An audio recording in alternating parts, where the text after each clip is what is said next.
বেড়াতে এসে নানা সময় এভাবে আক্রমণের শিকার হতে হয়েছে পর্যটকদের। শুক্রবার সকালে কুয়াকাটা সমুদ্র সৈকত থেকে ফাত্রার বনে ইকো পার্ক দেখতে গিয়েছিলেন ৫ জন। সেখানে তাদের কাছে ৫০,০০০ টাকা চেয়ে বসে সন্ত্রাসীরা। টাকা না পেয়ে চলে এমন নির্যাতন।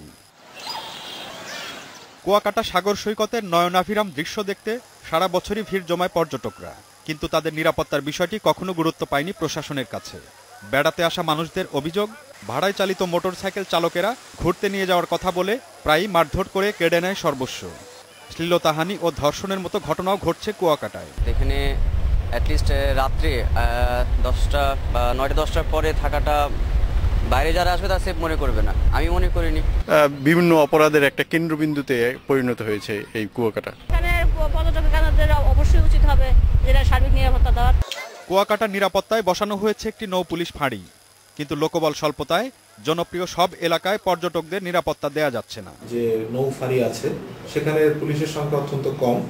তো অতি সম্প্রতি tourist police Kuakata sea beach এলাকায় আসছে। দুই একটা যে বিচ্ছিন্ন ঘটনার খবর শোনা যায়, আমি আশা করছি যে যখন টুরিস্ট পুলিশ আমাদের সাথে কাজ করবে একসাথে, তখন এই ধরনের কোনো সমস্যা থাকবে না। নিরাপত্তার বিষয়টি নিশ্চিত করতে না পারলে কুয়াকাটায় পর্যটকদের আনাগোনা থাকবে কিনা সে প্রশ্ন উঠেছে এখন প্রকাশ্যেই। পুলিশ বলছে এ নিয়ে সংশয়ে তারা নিজেরাও।